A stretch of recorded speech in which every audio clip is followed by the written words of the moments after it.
Hello friends. இப்போ நம்ம இந்த அட்ஜெக்டிவ் கிளாஸு அதை வச்சு எப்படி விதவிதமாக தமிழ் சென்டென்ஸை கொடுத்துட்டாங்கன்னா அதில் எப்படி இங்கிலீஷில் எழுதுறதுன்னு பார்த்துட்டு வரோம். இப்போ அந்த வகையில் இன்றைக்கி ரொம்ப இன்ட்ரெஸ்டிங்கான ஒரு 2 சென்டென்ஸ் எப்படி எழுதுறது அட்ஜெக்டிவ் கிளாஸ் யூஸ் பண்ணி அப்படின்னு சொல்லி பார்க்கலாம் ஃப்ரெண்ட்ஸ். அது என்ன 2 சென்டென்ஸ்னால், இந்த போனை வாங்கிய கடை நான், இந்த போனை வாங்கிய கடை இதுதான் அப்படின்ற ஒரு சென்டென்ஸும், அப்புறம் நான் நான் படித்த பள்ளிக்கு அவள் வந்தாள், இப்படி இந்த 2 சென்டென்ஸு இதை எப்படி நீங்கள் இங்கிலீஷில் எழுத கற்றுக்கலான்னு சொல்லி பார்க்கலாம் ஃப்ரெண்ட்ஸு. ஒரு சென்டென்ஸ் இந்த போனை வாங்கிய கடை இதுதான், நான் இந்த போனை வாங்கிய கடை இதுதான், நான் படித்த பள்ளிக்கு அவள் வந்தாள், இப்படின்னு 2 தமிழ் சென்டென்ஸை கொடுத்துட்றாங்க. இதை நீங்கள் இங்கிலீஷில் எழுதுங்க அப்படின்னு சொல்கிறாங்க ட்ரான்ஸ்லேஷன் பண்ணி. இது எப்படி எழுதுவீங்க வாங்க, உங்களுக்கு நல்லா புரிகிற மாதிரி உங்களுக்கு சொல்லித்தரேன். கொஞ்சம் ஸ்கிப் பண்ணிடுறாங்க ஃப்ரெண்ட்ஸு. கொஞ்சம் நம்ம சேனலை சப்ஸ்கிரைப் பண்ணிங்கன்னா பரவாயில்ல, மற்றவங்களுக்கு ஷேர் பண்ணிங்கன்னா பரவாயில்ல. கொஞ்சம் யூடியூப்பு சேனல் கடியில் ஏதாச்சும் கமெண்ட்ஸ் போட்டிங்கன்னா பரவாயில்ல ஃப்ரெண்ட்ஸ். நான் நிறைய வீடியோ டெய்லியும் போட்டுகிட்டே தான் இருப்பேன். சரி போகலாங்களா? இப்போ நீங்கள் அதுக்கு முன்னே ஒன்று தெரிஞ்சுக்கணுன்னா, இந்த அட்ஜெக்டிவ் கிளாஸ் 3 ஃபார்முலா வடிவில் தான் அட்ஜெக்டிவ் கிளாஸ் நீங்கள் எழுதுவீங்க ஃப்ரெண்ட்ஸு. ஏன்னா 1வது ஃபார்முலா என்னென்னா, பாருங்கள், நவுனு போட்டு ரிலேட்டிவ் ப்ரோனவுன் போட்டு வெர்ப் வரும். இந்த மாடல்லாம் நான் நம்ம சேனலில் நிறைய வீடியோ போட்டிருக்கிறேன், போய் பாருங்கள். 2வது ஃபார்முலா நவுனு போட்டு ரிலேட்டிவ் ப்ரோனவுன் போட்டு சப்ஜெக்ட் போட்டு வெர்ப் வரும். 3வது ஃபார்முலா நவுனு போட்டு ப்ரிபோசிஷன் போட்டு ரிலேட்டிவ் ப்ரோனவுன் போட்டு சப்ஜெக்ட் போட்டு வெர்ப் வரும். இது 3வது ஃபார்முலா. இந்த இது ஒன்றுக்கும் தனித்தனியாக வீடியோ போட்டிருக்கோம் நம்ம சேனலில், போய் பாருங்கள். இன்றைக்கி நம்ம எந்த ஃபார்முலா பயன்படுத்தி அட்ஜெக்டிவ் கிளாஸ் எழுத போகிறோன்னா, 3வதாக ஒரு ஃபார்முலா எழுதி போட்டுக்கிறோம் பாருங்களா, எழுதி போட்டுக்கிறோம் பாருங்கள். Noun, preposition, relative pronoun plus subject verb. இந்த ஃபார்முலா யூஸ் பண்ணி தான் ஃப்ரெண்ட்ஸ் இன்றைக்கி நம்ம அட்ஜெக்டிவ் கிளாஸ் எழுத போகிறோம். சரி, இந்த அட்ஜெக்டிவ் இந்த தமிழ் சென்டென்ஸை பாருங்கள், கொடுத்துருக்குறேன் பாருங்கள். நான் இந்த போனை வாங்கிய கடை இதுதான் அப்படின்னு ஒரு சுருக்கமான வாக்கியம், சுருக்கமான மொழிபெயர்ப்பு. அதுக்கு நீளமான மொழிபெயர்ப்பு என்னன்னா, நான் எந்த கடையிலேருந்து இந்த போனை வாங்கினேனோ அந்த கடை இதுதான். இதுதான் நீளமான மொழிபெயர்ப்பு. தமிழில் 2 மொழிபெயர்ப்பு வரும் friends. This is the shop from which I bought this phone அப்படின்ற தமிழ் சென்டென்ஸுக்கு, அப்படின்ற இங்கிலீஷ் சென்டென்ஸுக்கு 2 தமிழ் ட்ரான்ஸ்லேஷன் வரும் ஃப்ரெண்ட்ஸு. சுருக்கமான ட்ரான்ஸ்லேஷனு, நான் இந்த போனை வாங்கிய கடை இதுதான் அப்படின்னு நம்ம சொல்லுவோம். ஆனால் அப்படி சொல்லக்கூடாது. அது எப்படி நீங்கள் சொல்லணுன்னா, நான் எந்த கடையிலிருந்து இந்த போனை வாங்கினேனோ அந்த கடை இதுதான், அந்த மாதிரி நீளமாக பொருள் புரியும்படியாக this is the shop from which I bought this phone அப்படின்ற இதை தான் நீங்கள் சொல்லணும். தமிழில் நான் இந்த போனை வாங்கிய கடை இதுதான் சொன்னால் அது ஏற்றுக்குவாங்க. ஆனால் இங்கிலீஷில் நான் எந்த கடையிலிருந்து இந்த போனை வாங்கினேனோ அந்த கடை இதுதான், this is the shop from which I bought this phone அப்படின்னு இந்த ப்ரீபோசிஷன் வர்ற மாதிரி, ப்ரீபோசிஷன், ரிலேட்டிவ் ப்ரோனவுன், சப்ஜெக்ட் வெர்பு இந்த மாடலில் வர மாதிரி நீங்கள் முழுசாக சொல்லணும் ஃப்ரெண்ட்ஸு. சரி, இதை எப்படி எழுதலான்னு வாங்க பார்த்துக்கலாம். ஃபஸ்ட்டு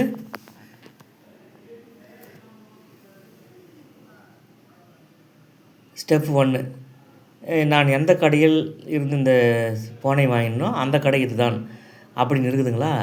அதில் இதுதான் அந்த கடை அப்படின்றது தானே முழுசாக பொருள் தருது. அந்த முழுசாக பொருள் தர்ற இதை ஃபஸ்ட் எழுதுங்க. இதுதான் அந்த கடை, இது அந்த கடை. எப்படி எழுதுவீங்க? இதுக்கு திஸ் போடுவீங்க. அந்த கடை இருக்கிறது, இதுதான் அந்த கடையாக இருக்கிறது, அதுக்கு தான் இதுதான் அந்த கடைன்னு நம்ம தமிழில் சொல்லிடுறோம். அப்போ திஸ் இஸ் அந்த கடை, எனக்கு திஸ் இஸ் த ஷாப், இதுதான் அந்த கடை. இப்போ இதில் ஒரு டிக்ஸ் இருக்குது ஃப்ரெண்ட்ஸு. திஸ்ன்றது இந்த இடத்துல சப்ஜெக்ட்டு. சப்ஜெக்டை பார்த்து என்னவாக, யாராக அப்படின்னு 2 கேள்வி கேட்டிங்கன்னா அதுக்கு வர பதில் காம்ப்ளிமெண்ட்டு. இதில் கேளுங்க, திஸ்ன்றதை பார்த்து எதுதான் அந்த இது என்னவாக இருக்கிறது, திஸ்ன்றது சப்ஜெக்ட்டு, இது திஸ்ஸு, இது சப்ஜெக்ட்டு. இதை பார்த்து என்னவாக இருக்கிறதுன்னு கேளுங்க, என்னவாக இருக்கிறது, அந்த கடையாக இருக்கிறது, திஸ் இஸ் த ஷாப், அந்த கடையாக இருக்குது. அப்போ சப்ஜெக்டை பார்த்து என்னவாக, யாரான 2 கேள்வி கேட்டிங்கன்னா அதுக்கு வர பதில் காம்ப்ளிமெண்ட்டு. அப்போ இந்த இந்த திஸ் இஸ் த ஷாப், இந்த சென்டென்ஸில் இந்த ஷாப்புன்றது வந்து காம்ப்ளிமெண்ட்டு. அப்போ காம்ப்ளிமெண்ட்டை ஒட்டி தான் இப்போது நம்ம வந்து ஒரு அட்ஜெக்டிவ் கிளாஸ் எழுத போகிறோம். இதுக்கு முன்னே வந்து சப்ஜெக்ட் இடத்துல வர நவுனை ஒட்டி அட்ஜெக்டிவ் கிளாஸ் எழுதணும். ஆப்ஜெக்ட் இடத்துல வர நவுனை ஒட்டி அட்ஜெக்டிவ் கிளாஸ் எழுதியிருக்கிறோம். இப்போ வந்து ஒரு சென்டென்ஸில் காம்ப்ளிமெண்ட்டாக வர நவுனை ஒட்டி ஒரு அட்ஜெக்டிவ் கிளாஸ் எழுதுகிறோம். அதுதான் ஃப்ரெண்ட்ஸ் இந்த இப்போ நான் சொல்லித்தரதில் உங்களுக்கு பேசலை. இப்போது பாருங்க, திஸ் இஸ் த ஷாப், இதுதான் அந்த கடை. எந்த கடை? எந்த கடை? இதுதான் அந்த கடை. எந்த கடை? அந்த கடையை பற்றி கூடுதலால் ஒரு இன்ஃபர்மேஷனை நம்ம அந்த அட்ஜெக்டிவ் கிளாஸ் வழியாக வந்து அது பக்கத்தில் எழுதுகிறோம்.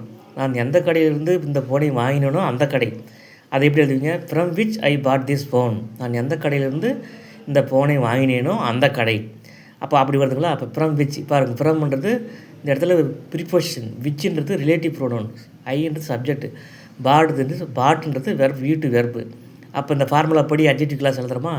3 ஃபார்முலா 3ஆவதாக இருக்கிற எழுதி போட்டுக்கிறோம் பார்த்தீங்களா? அப்போ வந்து பக்கம் பார்த்தீங்கன்னா போய் பாருங்கள். அதை பார்த்துட்டு வந்தீங்கன்னா உங்களுக்கு புரியும். Preposition, relative pronoun, subject, verb. நான் எந்த கடையிலேருந்து இந்த ஃபோனை வாங்கினேன்னா அந்த கடை அப்படின்றதுக்கு நீங்கள் எப்படி எழுதிங்க? From which I bought this phone. இது from which I bought this ஃபோன்றது preposition, relative pronoun, subject, verb. 3ஆவது ஃபார்முலா படி நீங்கள் இதை எழுதுறீங்க. அப்புறம் வந்து இதுக்கு முன்னே பாருங்கள், இந்த முழு வாக்கியத்தை எழுதுங்க. இதுதான் அந்த கடை. அதை எப்படி எழுதுவீங்க? திஸ் இஸ் த ஷாப் எழுதி வச்சுருக்கீங்களா? ஸ்டெப் 1ல் அது எழுதியிருக்குங்க. இந்த ஷாப்புன்ற காம்ப்ளிமெண்ட் வந்திருக்கிற நவுனை ஒட்டி from which I bought this phone அப்படின்ற ரிலேட்டிவ் கிளாஸை அதை ஒட்டி எழுதிடுறீங்க. அப்போ எப்படி வந்துடுது பாருங்கள், this is the shop from which I bought this phone. அப்போ இதுக்கு இந்த ஃபைனலாக நம்ம எழுதியிருக்கிற சென்டென்ஸுக்கு 2 தமிழ் மீனிங் ஃப்ரெண்ட்ஸு. நான் எந்த கடையிலேருந்து இந்த ஃபோனை வாங்கினேனோ அந்த கடை இதுதான். இதுக்கும் இதே தான். அந்த இங்கிலீஷில் நான் இந்த ஃபோனை வாங்கிய கடை இதுதான். இதுக்கும் அதே இந்த தமிழ் சென்டென்ஸுக்கு இங்கிலீஷுக்கு ட்ரான்ஸ்லேஷன் இதுதான். புரிஞ்சுங்களா எப்படின்ட்டு? சரி, அடுத்தது போகலாங்க. இப்போ வந்து நான் இந்த ஃபோனை வாங்கின கடை இதுதான். அது எப்படி இங்கிலீஷ் எழுதுறதுன்னு கற்றுக்கணும். அடுத்து 2வதாக நான் படித்த பள்ளிக்கு அவள் வந்தாள் அப்படின்ற சென்டென்ஸை நாங்கள் எப்படி இங்கிலீஷ் எழுதலாம் அப்படின்னு பார்க்கலாம் வாங்க ஃப்ரெண்ட்ஸ். அடுத்த பக்கம் போகலாங்களா? பாருங்கள். இப்போ பாருங்கள், எழுதியிருக்கிற பாருங்கள். She came to the school in which I studied. She வந்து subject, came verb, to verb, to the school அது என்னதுங்க? அர்ஜென்ட்டு. இதில் ஒரு சென்டென்ஸில் இருக்கிற ஆங்கில சென்டென்ஸில் இருக்கிற வெர்பை பார்த்து ஏன், எங்கே, எப்படி, எப்பொழுது அப்படின்ற 4 கேள்விகளை கேட்டிங்கன்னா அதுக்கு வர பதில் தான் வந்து அர்ஜென்ட்டு.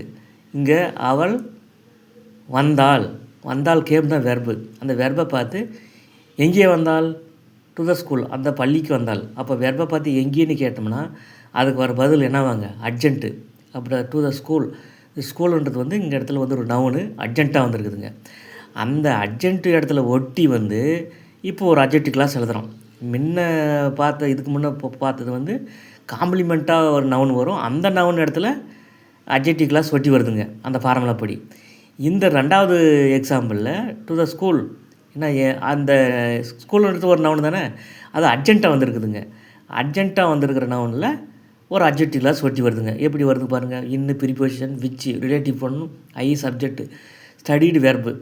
அந்த 3வது ஃபார்முலா எழுதி போட்டுக்கிறங்க பாருங்கள். அட்ஜெக்டிவ் கிளாஸ் 3 ஃபார்முலா வடிவில் அமைக்கலான்ட்டு அதில் 3வது ஃபார்முலா தான் வந்து noun, preposition, relative pronoun, subject, verb. அதை தான் நான் சுருக்கமாக வந்து நவுனு, ரிலேட்டிவ் ப்ரோனவுன், சப்ஜெக்ட், வெர்புன்னு எழுதி போட்டிருப்பேன்.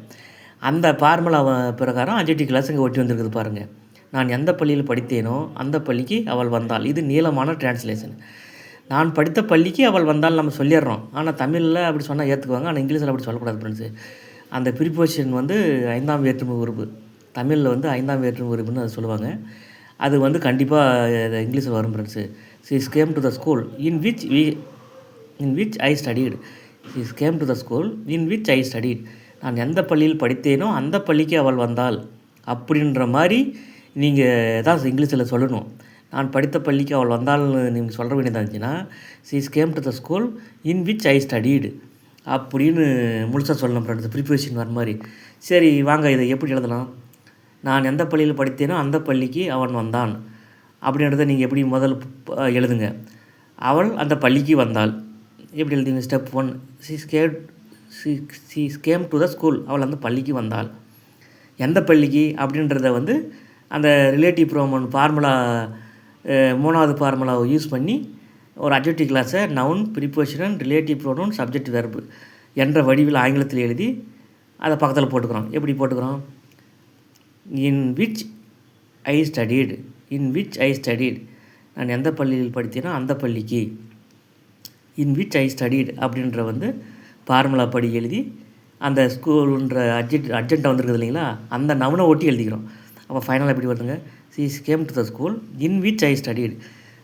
இந்த ஸ்கூலுன்றது வந்து நவுனுங்களா, இன்னுன்றது வந்து ரிலேட்டிவ் ப்ரோனோனா, இன்னுன்றது வந்து ப்ரிபோசிஷனா, விச்ன்றது ரிலேட்டிவ் ப்ரோனோனா, ஐன்றது சப்ஜெக்ட்டுங்களா, ஸ்டடீடுன்றது வெர்புங்களா. அப்போ வந்துருச்சுங்களா, noun, preposition, relative pronoun, subject verb.